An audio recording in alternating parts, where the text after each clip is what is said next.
The 2025 NFL Draft has officially ended, and it was a roller coaster for us Cleveland Browns fans. So let me start on the highs of the draft for us. Starting off with a great trade for the Browns. We traded away our number 2 pick, our 104th pick, and our 200th pick in this year's 2025 draft. In return from the Jags, we got their number 5 pick this year. They're 36th, they're 122nd, and next year's 2026, first round pick, which is huge for us. That means we have 2 next year, and we can trade one away if we want to. So going into the draft, here were our needs. We needed a QB, an offensive tackle or 2, wide receiver or 2, defensive tackle, and a linebacker. We got all but 2 of those needs, unfortunately. The DT we got covered by Mason Graham, who we used with our 5th pick. He's a defensive tackle out of Michigan, and I love this pick. Hate that the guy is from the team up north, unfortunately, but any lineman that you get from up there is always a dog. They always have great lines, and I can't be mad with this at all. He's going to be great for Myles Garrett to have on the line with him, and hopefully will instantly succeed on that line. The second pick that we had, we used on Carson Schwezinger, I believe I'm saying that right, linebacker out of UCLA. Another great pick by the Browns. Kind of feel like it was a reach. Felt like we could have waited for the 3rd round for this, but we got the guy that we wanted. He had the most solo tackles in college football with 90, and he also had 4 sacks, which for a linebacker, not bad. Another great pick here, Quinshon Judkins from OSU. My guy, go Bucs, baby. He carried OSU in that national championship game with 3 touchdowns. Almost had a 4th, did have 3. Could add one quicker if he punched in that long run that he eventually got caught up on, which I don't mind that at all. Some will say, oh, he can't break away, but he's a power back. He's the newer David Montgomery in the running back duo that we now have at Cleveland. So I love this pick. He's going to be phenomenal, and hopefully he can develop great under Nick Chubb and hopefully be a teammate with Nick Chubb. Browns need to sign that guy back. Next good pick for us was Harold Fannin Jr., who's a tight end out of Bowling Green. I'm okay with the pick. I don't love it, but he was a great tight end for Bowling Green. Probably the best in the MAC conference.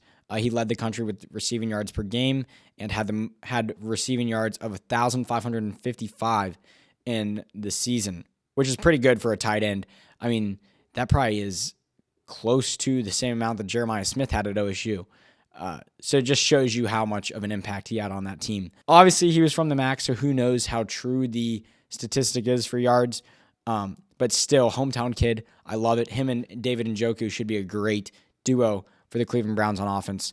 Both are pretty big, so should be great run blockers as well. Next and last great pick, in my opinion, Dillion Sampson.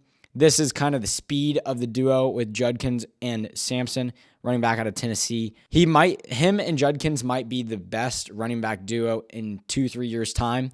I mean, probably in the next 2 to 3 years, we'll see David Montgomery and Jahmyr Gibbs split up unless they decide to stay together forever. But even still, this is going to be a great duo.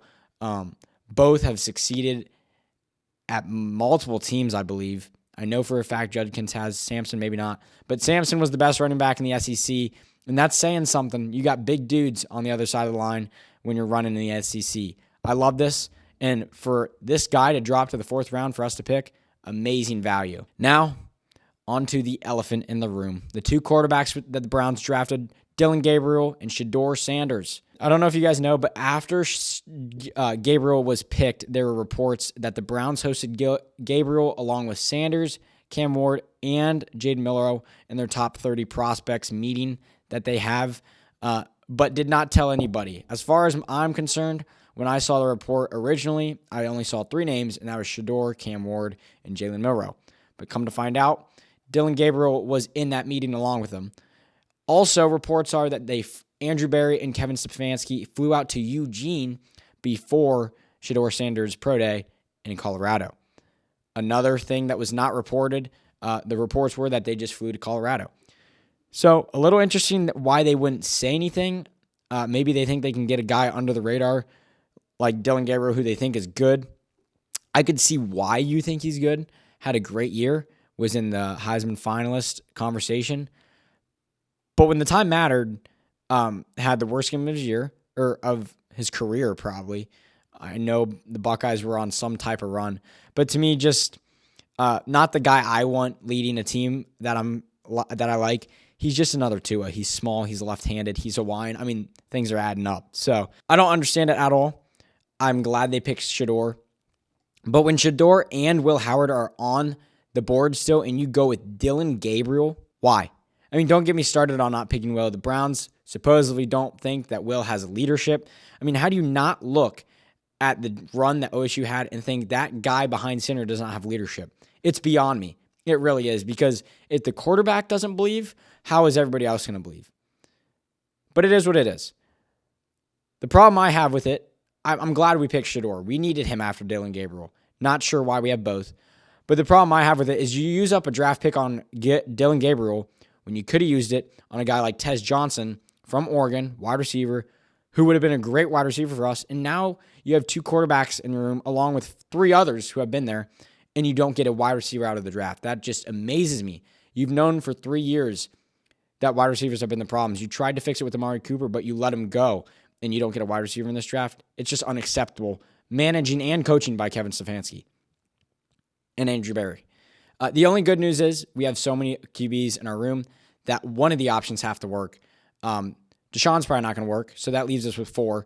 Flacco is most likely going to work. Kenny Pickett, who knows? Dillon Gabriel, probably not. Shedeur Sanders, 50-50 chance. Odds are pretty good that we find a quarterback that we can stick with. Who knows, though? For sure, Joe will be the starter. You can't convince me that one of these other 4 guys are going to start. And that's the best part about this, is that none of these guys are going to start. They can develop and we can see their true colors a few years down the line. Now, on to free agency. Browns need to do something.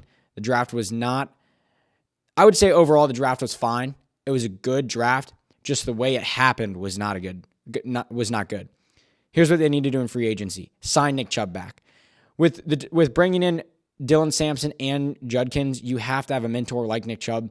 He knows the offense better than almost anyone there. He's probably been the longest guy on the team in that offense other than David Njoku. And although he might not be at his peak anymore because of injuries, he still might have some life in him.